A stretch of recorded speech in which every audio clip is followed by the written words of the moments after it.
Good morning YouTube, bienvenue dans cette nouvelle vidéo. Alors là on est un petit peu dans le noir, c'est pas pour rien, c'est parce que je vais vous montrer comment faire en cas de coupure de courant, comment il va falloir vous arranger pour pouvoir rétablir de l'énergie dans votre maison. Sinon vous allez perdre votre congélateur, vous allez être complètement condamné. Il y a des gens qui ont besoin de respirateurs, qui ont besoin d'énergie tout le temps. Donc ça va être une solution facile. Donc c'est une solution provisoire, hein. C'est-à-dire que c'est pas une solution qui est à recommander, mais de secours. Si tu fais bien ce que je te dis dans cette vidéo, d'ailleurs si vous êtes tombé par hasard, je vous invite à vous abonner, à actionner la cloche, comme ça on reste en contact. Si vous faites bien ce que je vous dis dans cette vidéo, que vous suivez pas à pas ce que je dis, vous n'aurez pas de problème et ça ne sera pas dangereux. Mais maintenant, il va falloir vraiment suivre ce que je vous dis et vous n'aurez pas de difficulté à pouvoir vous en sortir si vous êtes profane, vous n'y connaissez rien en électricité. Donc là, on va utiliser une station d'énergie, à savoir la All Power que vous allez retrouver en description de la vidéo, qui est une station d'énergie qui va jusqu'à 4000 watts en pic et qui peut vraiment alimenter 2000 watts en nominal, ce qui est quand même énorme. 2000 watts, ça représente par exemple deux chauffages 2000 watts. Donc là, on va la faire tourner conséquemment avec bien 1000 watts de conso. Moi, je vous recommande de faire votre installation solaire, plutôt qu'avoir une station d'énergie. Mais pour ceux qui sont profanes, cette station, c'est celle que moi je recommande sur la chaîne parce qu'elle ne se met pas en sécurité pour rien. Il y a beaucoup de stations qui se mettent en sécurité pour protéger le système et éviter les services après-vente et les retours. Et donc, c'est plus intéressant pour ceux qui construisent ce genre de matos. Donc, cette vidéo, c'est vraiment cette station solaire, c'est vraiment une station en laquelle j'ai vu des résultats au jour le jour, sachant que je suis full-timer sur un terrain avec un camping-car. Donc en énergie, je pousse vraiment le matériel à bout dans ses retranchements pour savoir ce qu'il est capable de faire ou pas. Donc vous trouvez tout en description avec des codes de réduction et tout. Alors là aujourd'hui, on va simplement devoir se fabriquer une rallonge qui va pouvoir relier, je ne vais pas utiliser les termes d'électricien, tout ça, parce que sinon ça va vous embrouiller. On va prendre une rallonge, donc une rallonge toute simple. Donc une rallonge d'un côté qui est en mâle et de l'autre côté tu es en femelle. Et alors là, qu'est-ce que tu vois? Je suis obligé de faire plusieurs choses en même temps. C'est difficile de tourner tout en vous expliquant le système. Donc là, tu vois qu'il y a une autre malle. C'est une malle là, qui est à la prise de ton tableau électrique. Tous les tableaux ont une prise. Mais si tu n'as pas de tableau, c'est pas grave. Tu branches ça à n'importe quelle prise de la maison, ça marchera également. Donc là, on va brancher ça ici. Donc, qu'est-ce qu'il faut faire? Il faut simplement, tu vas voir dans la description, tu vas tout retrouver pour pouvoir le faire. Il faut t'acheter une prise adaptable que tu vas connecter à la rallonge. Tu enlèves la femelle et tu mets une malle. Donc, on a deux malles. Ici, on est une prise mâle et là, c'est une prise mâle également. Donc, on est relié mâle par la station d'énergie. Maintenant, quand il y a la coupure, quand tu n'as plus d'énergie, il faut que ton tableau, si tu veux, il est complètement éteint. Ton tableau, tu l'éteins. Si tu veux faire l'essai, même quand il y a du courant, pour faire l'essai chez toi, il faut que tu éteins. D'accord? Donc, ça, la première chose à faire, c'est éteindre le tableau. Il ne faut pas oublier ça. Ensuite, tu vas brancher les deux prises. Et qu'est-ce qui va se passer? Tu vas retrouver toute l'énergie dans ta maison. Tu vas voir mes vidéos. Tu peux te faire une station de folie pour pas cher. Vraiment. Installer un inverseur de source, c'est une possibilité aussi, que je te conseille aussi. Je vais te mettre un inverseur de source en description de cette vidéo également. Et il faut chercher, si tu veux, sur ton tableau EDF avec une prise qui va être extérieure. Et à partir de cette prise, tu vas pouvoir alimenter avec ta station d'énergie, branchée sur cette prise externe, tu vas pouvoir alimenter tout ton réseau domestique. On ne sait pas tous le faire.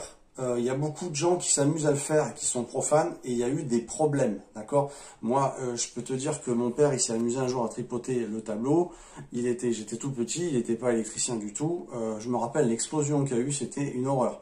C'est très dangereux, ne faites pas n'importe quoi. Si vous y connaissez pas, allez pas mettre les mains là-dedans. À la limite, vous contactez un électricien qui va vous le faire. Il va vous mettre un inverseur de source, c'est-à-dire que c'est un contacteur si tu veux, simplement pour t'expliquer.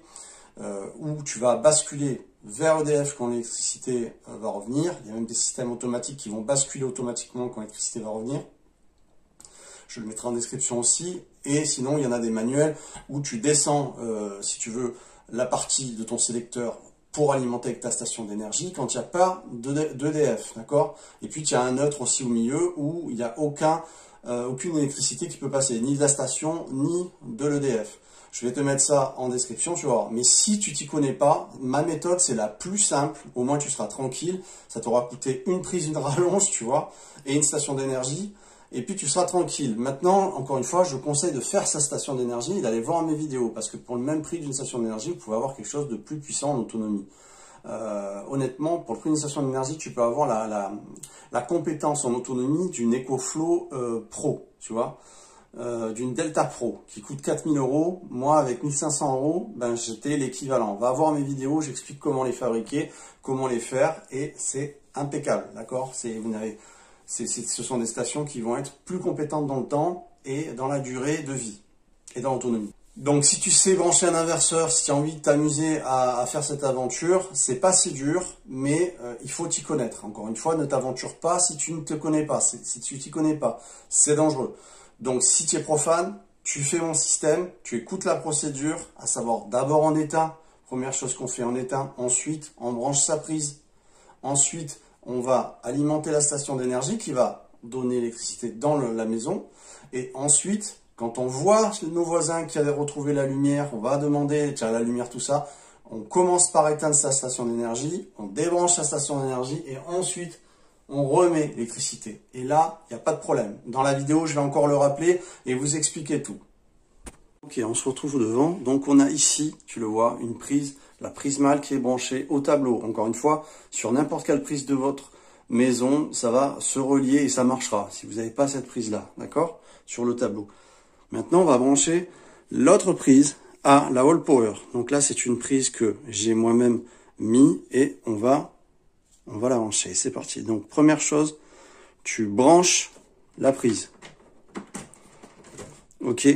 Deuxième chose, on met en fonction notre station d'énergie. On voit qu'elle est à 100% et on va pouvoir s'apercevoir les consommations de la maison en direct. Donc, pour la lumière, on appuie longtemps sur AC. On entend qu'elle se met en ventilation. On voit que la lumière s'est allumée. Hop, elle est en train d'envoyer toute l'énergie dont il faut. On voit que les puissances sont en train de se réguler. Alors, qu'est-ce qu'on a? Alors, on avait des chiffres beaucoup plus grands au départ. Beaucoup d'appareils demandent une courbe au départ. Et là, on voit que on alimente, on est à 420, on est à 430. Elle est en train d'alimenter tout. Alors là, apparemment, c'est des frigos, congélateurs, les lampes dans la maison qui s'éclairent partout. Et on a une consommation à 428 en sortie. Tu vois, c'est marqué out, puissance là. Voilà, c'est ce qu'il nous annonce. Donc on voit que toutes les lumières sont bien allumées, toutes les lampes fonctionnent partout, tout fonctionne bien. Dans le frigo, ça fonctionne, tout fonctionne parfaitement. Ça marche impeccablement, il n'y a aucun problème. La liaison se fait nickel. Alors ce qu'il faut savoir avec ce système, c'est que là, on est d'accord, ce que tu entends c'est la soufflerie. C'est normal, il est en train de se réguler pour la température interne. Parce que dans cet appareil, tu as un convertisseur pur sinus avec des élévateurs de tension qui vont transformer la batterie à l'intérieur en 220 volts. Avec une courbe alternative qui reproduit l'électricité du 220 EDF voilà, qu'on a dans tous les réseaux domestiques. Et tu as également un régulateur MPPT qui va lui pouvoir charger via du solaire. Ici on a une prise qui recharge en solaire. Je vous invite encore à aller voir mes vidéos sur ce produit qui est vraiment fabuleux parce que il se met pas en sécurité pour rien. Si on augmente la puissance, vous allez voir que si je m'amuse à augmenter la puissance, vous allez voir qu'il va tenir impeccablement. On va s'amuser à allumer un chauffage, on va monter dans les 1300-1500 watts et on va voir ce que ça donne aussi. Allez, on va allumer un chauffage, on va le mettre à fond. On voit la lumière. Ok, on revient à la station. On est donc à 1200 watts et ça descend au départ comme toujours. Les appareils sont énergivores au départ et on stabilise 1196 watts. Bon, là on est dans la configuration à 1200 watts bien sûr. Maintenant, si vous allumez juste une lampe, les frigos au congélateur, vous allez tenir vraiment davantage. Là on a 97% d'autonomie, tout est bien indiqué. C'est un appareil qui fonctionne en Bluetooth aussi, via une application. Et vous ne trouverez pas meilleur prix que cet appareil par rapport au rapport qualité et prix vous trouverez pas mieux. Honnêtement, moi j'ai essayé énormément de stations d'énergie et celle-ci, elle dépasse toutes par rapport aux demandes que je lui ai fait voir sur le terrain, encore une fois, puisque je suis full-timer, je vous invite à aller voir les vidéos sur un terrain sans électricité. Donc je sais de quoi je parle. Voilà, là on a notre système qui fonctionne. Alors je vais vous expliquer comment faire en cas de retour de lumière. Déjà on va faire un essai sur une autre prise. Vous allez voir que ça va marcher aussi. Et on va parler de comment remettre l'électricité normalement, je veux dire en étant sans danger, d'une façon sécuritaire. Première chose que je vais faire, je vais éteindre ma station. Donc là je coupe le 220 volts. On appuie longtemps. Tac, on voit que la lumière s'est éteinte. Hop, je l'enlève. Donc là que j'utilise en fait une prise qui est dans les WC. Donc je vais la mettre. Je la branche. Donc je vais remettre en fonction. Et normalement, on devrait voir la lumière se rallumer. Alors on appuie longtemps. Hop, c'est parti. Et on voit la lumière qui revient. Donc vous voyez qu'on n'est plus du tout branché. Hop, il est en train de stabiliser l'énergie. Vous voyez qu'on n'est plus branché au tableau. On est branché, voilà, on est branché ici. On est passé à 93%, 1240 watts d'énergie. Il faut éviter de allumer et éteindre en fait. Donc là, on a tout qui est allumé à nouveau. Tout fonctionne parfaitement comme tout à l'heure. Donc, dans cette configuration-là, en fait, au moment de remettre l'électricité, tu comprends bien que il faut pas rappuyer le compteur d'abord. Vous oubliez le compteur. La première chose que vous allez aller faire, c'est regarder dehors, voir si vos voisins ont de la lumière. Si vous voyez que la lumière chez les voisins, dans par exemple, je sais pas moi, la rue, si vous voyez que tout s'est bien rallumé, à ce moment-là, on va faire cette étape-là. Vous allez voir, je vais vous montrer dans l'autre sens, d'accord? Et avec cette étape-là, vous êtes entièrement en sécurité. Encore une fois, je le rappelle, c'est une méthode qui permet en fait de vous dépanner en cas de coupure électrique, d'accord? Ce n'est pas une méthode qui est comment dire, la meilleure au niveau sécurité, mais la plus simple, c'est-à-dire c'est la plus facile pour vous dépanner. Si vous suivez la procédure que je vous dis, vous n'aurez pas de problème, d'accord? Il n'arrivera pas de problème. Le seul truc qui pourrait arriver, c'est qu'elle vous allez la cramer, l'endommager. Et ça peut éventuellement aussi être très dangereux par la suite. Parce que si vous envoyez de l'énergie là, alors qu'elle en envoie aussi, vous imaginez bien que ça peut être un problème. Donc vous allez bien suivre la procédure que je vais vous dicter maintenant, qu'il n'y ait pas de problème. À savoir, on regarde dans son quartier, on va voir s'il y a de la lumière qui est revenue chez ses voisins, qui t'a demandé à ses voisins. Et puis après seulement, on va éteindre la station d'énergie, comme ceci. On est dans la configuration, je suis allé voir dehors, l'électricité est revenue. Donc première chose, j'éteins ma station d'énergie, je vous montre comment. Là vous avez tout, vous savez tout comment faire. J'éteins le 220. Hop, la lumière s'est éteinte, d'accord? On voit que la lumière s'est éteinte partout. J'utilise une petite lampe d'appoint pour nous éclairer.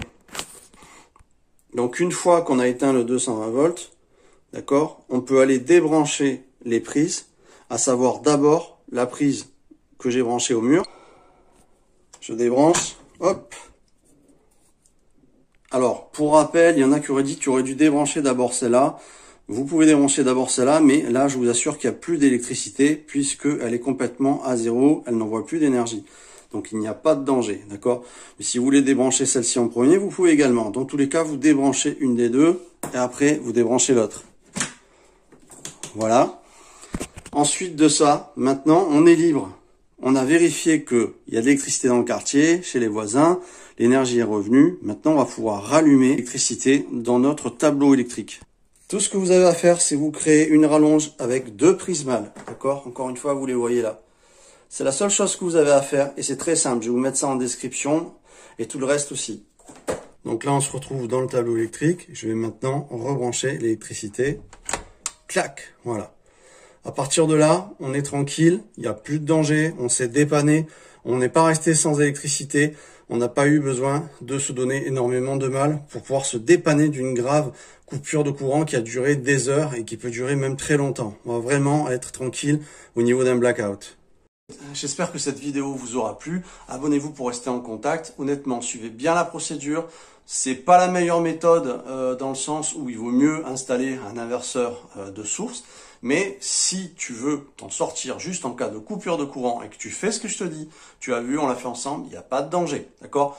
Maintenant, encore une fois, c'est pas une installation recommandée, c'est une installation, là, c'est un dépannage qui va t'aider en cas de coupure de panne. Si tu as juste envie de te débrouiller en cas de problème d'énergie et que tu n'as plus de coupure, que tu n'as plus de courant chez toi, eh bien ça, c'est une solution qui va te coûter le moins possible et qui va faire que tu vas t'en sortir, même si tu t'y connais pas en électricité. On se retrouve très vite, mettez-moi un pouce, ça soutient mon référencement. Je vous invite à vous abonner encore, à actionner la petite cloche pour rester en contact et voir toutes les vidéos, sinon vous n'allez pas les voir. Et on se retrouve très vite. Je m'appelle Paul de la chaîne Neverland. Ciao, ciao tout le monde.